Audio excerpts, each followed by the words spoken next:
everybody, welcome to my Suburban Oasis. My name is Soleil and I garden in mid-Michigan in a zone 5B, and today it's sort of sprinkling a little bit out. It's not freezing cold, but it's pretty darn cold. Still, I want to take advantage of this time because we still don't have any snow. I want to get a little bit more pruning done outside. We might even do a little bit of digging today if we can get the shovel in the soil just to move a couple of shrubs if possible. So yeah, let's get started and see what we can make of today. So we're going to start right up here by the deck, and we are going to take back these phlox. We're going to take back the phlox over here, and we're just going to tidy up this border a bit. All right, let's give it a go. Now this here is a verbena. I'm just going to leave it because I might get some seeds out of it. We'll see.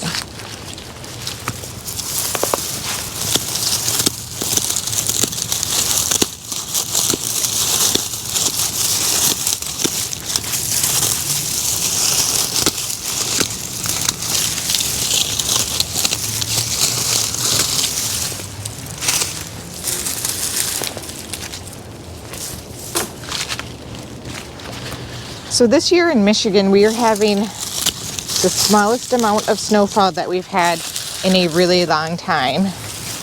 And the temperatures have actually been pretty darn warm. Everyone prior to this winter was saying it was going to be super cold, but so far that hasn't happened. This drizzle might turn into a bit of a wintry mix in a little while, but so far it's not happening. So I'm just pruning these penstemon down to about a couple inches above the ground. By trimming them this way, I just get it down to the part where they can grow up nice and bushy again. They stay pretty evergreen like this the rest of the winter. This phlox right here is the opening act phlox. I have both the blush variety as well as the pinka dot variety. I love both of them, but I definitely prefer the pinka dot variety because it has performed much better in terms of reblooming, and it seems to be a little bit hardier, a little bit more vigorous. I'm not sure why. It might be something to do with my soil. I do have somewhat clay soil, so it's pretty heavy clay.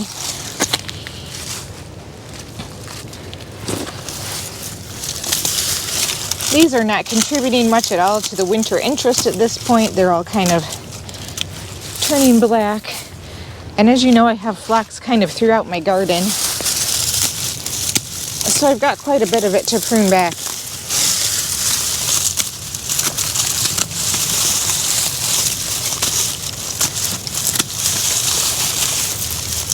Now you can leave this over winter if you don't have any disease or problems with that. This type of phlox has been really good at being resistant to powdery mildew, which is something that we get a lot in Michigan. Didn't get any on it, so I didn't feel a need to cut it back in the fall. But now it just kind of looks ugly because who knows how much snow we're even going to get this winter.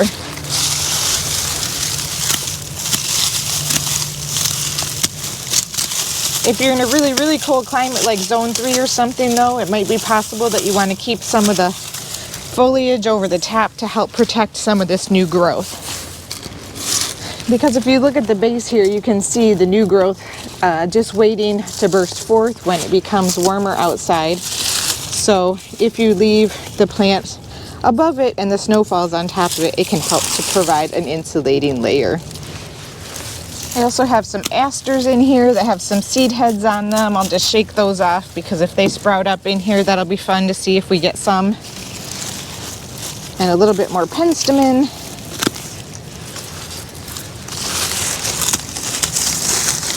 We've got some clematis. These are the Mongolian bells type that kind of stand up rather than being a vine.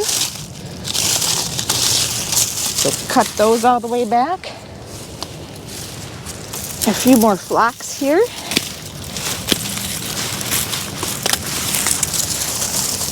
And then at the end of the garden bed, you'll see this mass of whitish yellowy foliage that is dead. And these are the chives. So now that they're dead, they'll be really easy to pull up.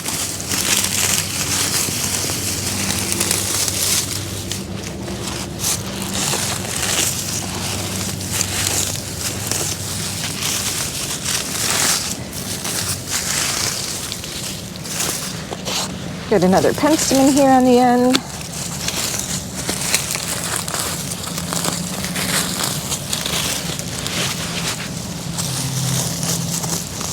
And then we have a geranium over here.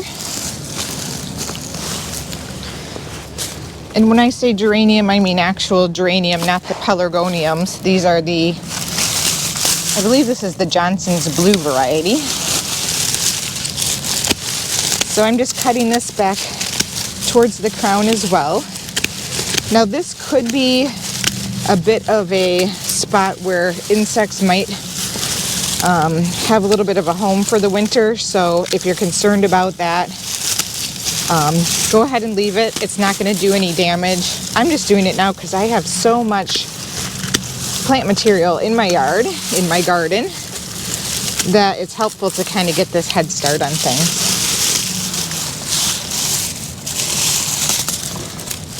Plus, whenever I have the opportunity, I just love to get out in the garden.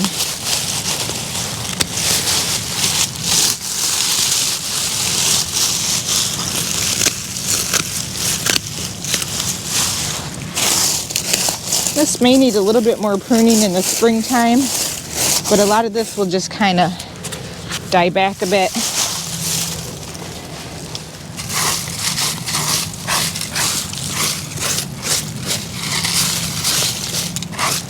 Just brush that off the bricks and let it kind of cover up the soil to break down as organic matter. All right, let's get these piles into the garden cart.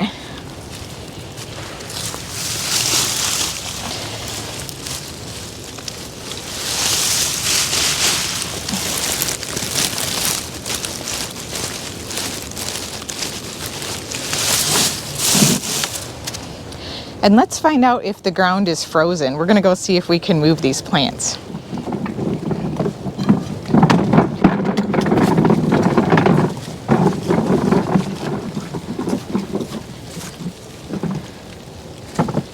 So if the ground is not frozen, here's what I'm planning to do.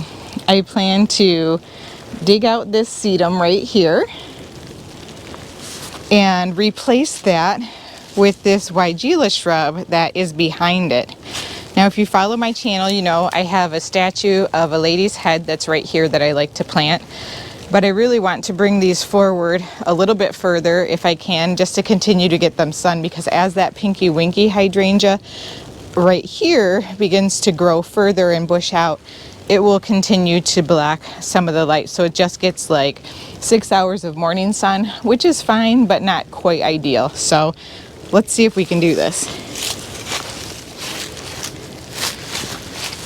Well, right here it definitely feels easy to dig.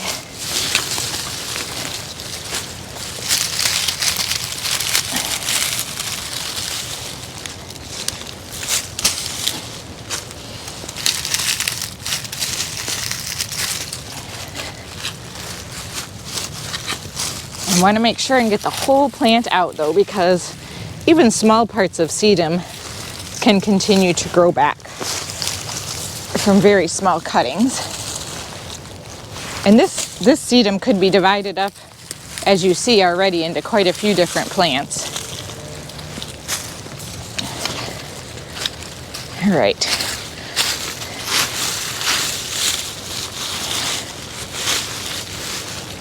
Now I still want to use kind of the back of this hole. I don't want to put it right between these two barberries. I want to put it just behind them a little bit still.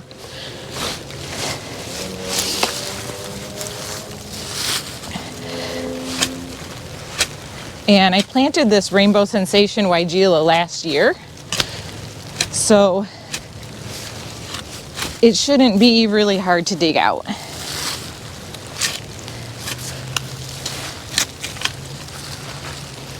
And for those of you who may be new to the channel and wondering, This awesome shovel is called the Root Slayer shovel, and it is the perennial version, and it's the favorite shovel I've ever owned. And anyone who has ever bought one because they saw me using it has absolutely loved it. And they do not sponsor me to say this or anything like that. This is just my preference.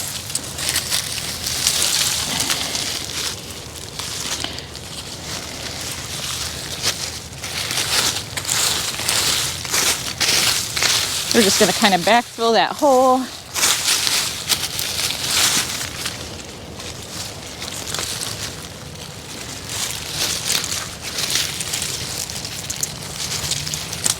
That hole looks just perfect for this. Now this whole plant is dormant, so this is really, really easy on the plant. It's not going to be stressed about this move at all.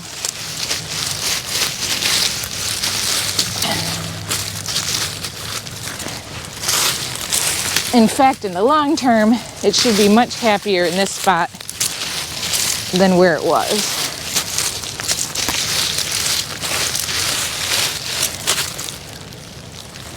See another little piece of that sedum.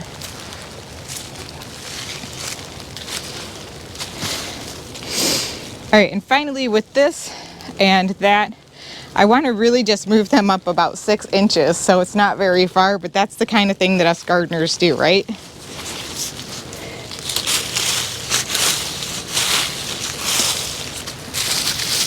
Also, I see some ivy creeping into my garden. The neighbors have it, and whenever I see it, I have to grab it because it'll take over a garden bed rather rapidly with its runners.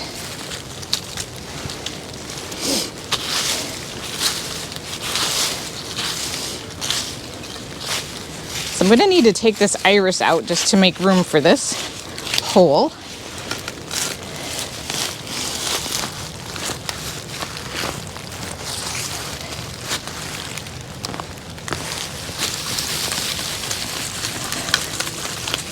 Try and get as much soil off of it as possible because it's also buried a little bit deep, because iris rhizomes really like to be on top of the soil, and this one is kind of sunken down a bit. All right.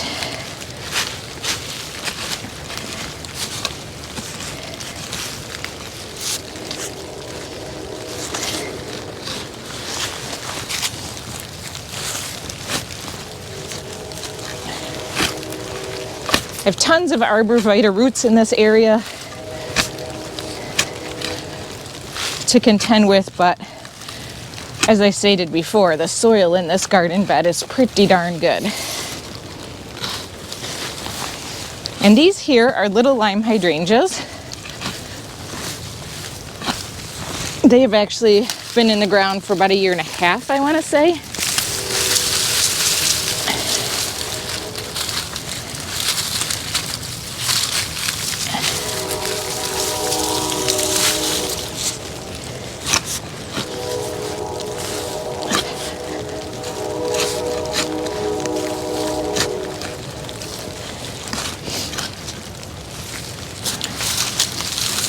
I wanted to do this fall, but I just ran out of time.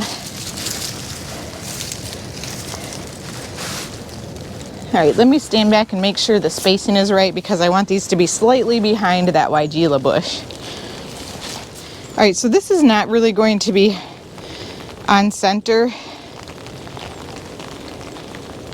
I think that looks good though. So now I just need to bring this one forward a little bit more, and yeah, that should make it look good.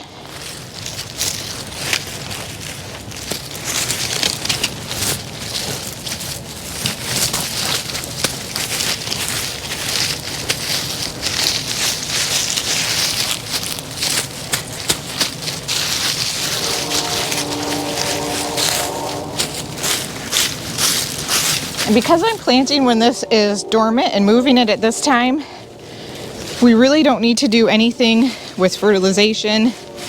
I typically don't anyways. If it's a nice healthy plant, it really doesn't need much help to get going. And this one has done really well for me.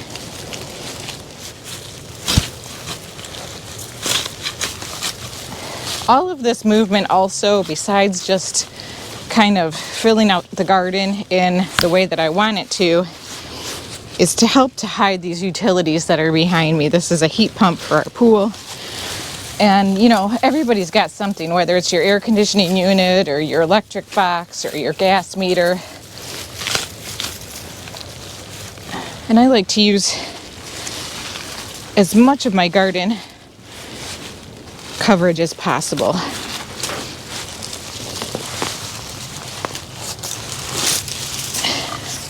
I'm so happy that these are coming out so easily. We have had plenty of moisture through rain. We did get one snow that was about a foot deep.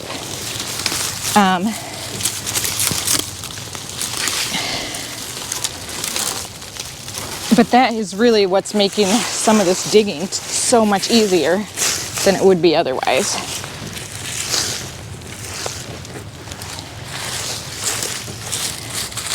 And this is a foxglove right here that's next to it, which probably won't have enough space. But I'm just going to leave it for now.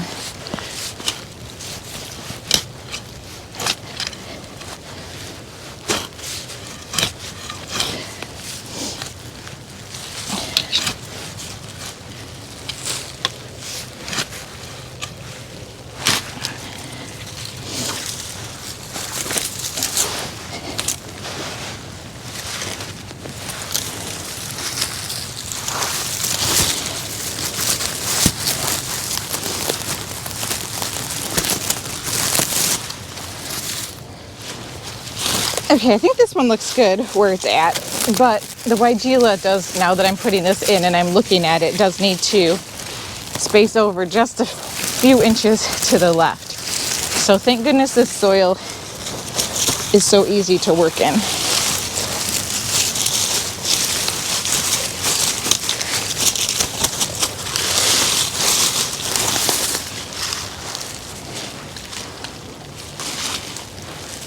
I'm just tamping it down because I'm not going to be watering these in.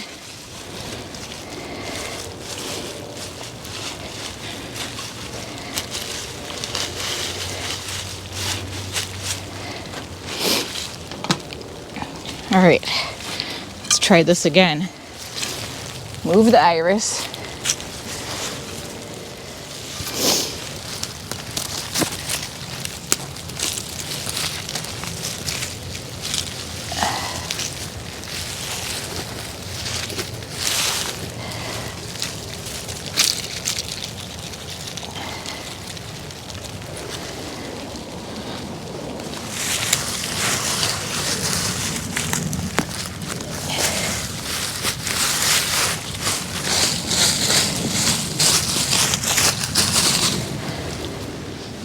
Okay, this time of year there's not a lot to see with the bush movement, but hopefully you can tell kind of what I was going for here in terms of being able to provide for coverage of space a little bit better. All of these should get about 3 to 4 feet tall and wide, so it should really fill in nicely.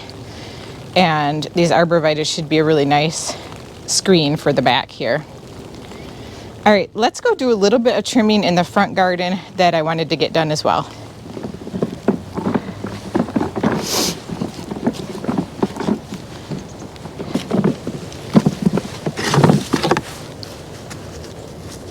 I just have a couple phlox over here, but I want to get them cut down because they look kind of silly popping over here.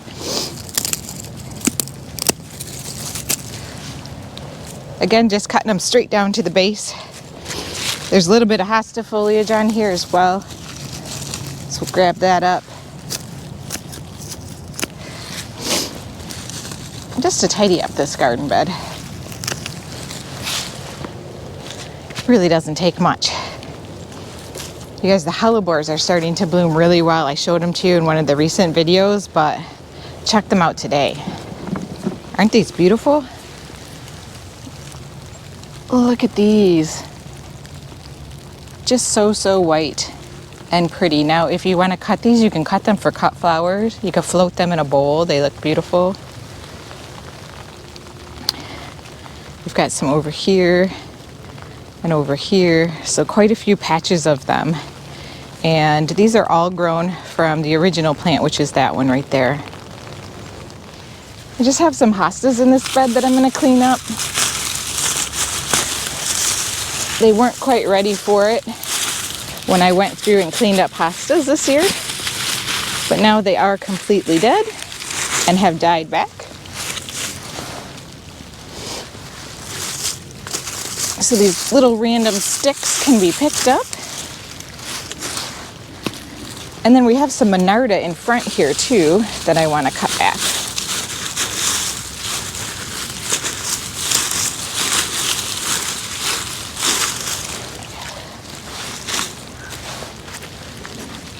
And this is Monarda. It's often referred to as bee balm. And I just planted this summer and fall, so hopefully it will come back. It's a quite hardy plant.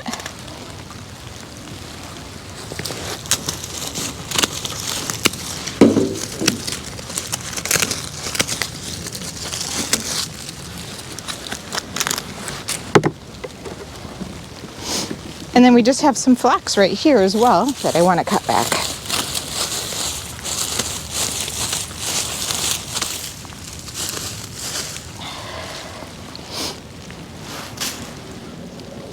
Well, folks, the rain seems to be picking up a bit now, so I'm just going to finish a few things.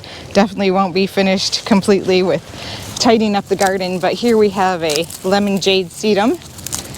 And the way that it is growing right now, it's not really providing much winter interest, but I planted this right at the end of the season, so it's kind of been leaning over and stretched. So very pretty. Could save these for, you know, decorations next year if I wanted to. Then here I have some penstemon as well.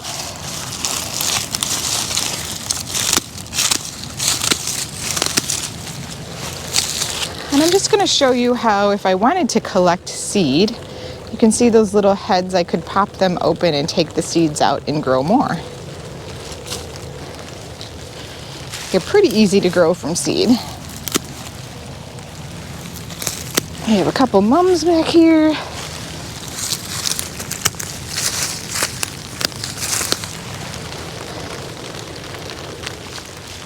And the last ones I'm going to get are these right here. And I'm just cutting them all the way back to the ground, because that's what herbaceous perennials are, is plants that grow back every single year, but they die back to the ground. Woody perennials, on the other hand, are like the shrubs that have woody stems, so they stay upright. These are from my black-eyed Susan, and they're also some cute little dried flower heads. All right, one final cut to tidy up, and then we're gonna go inside and get dry and warm and hope that this rain turns into snow for us.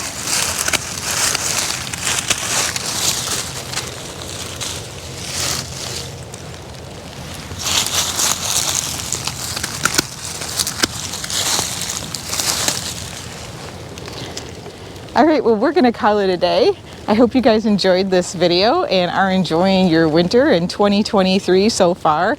And I can't wait to share with you some purchases that I've made online of seeds and of plants. So stay tuned for next time, and we'll see you then.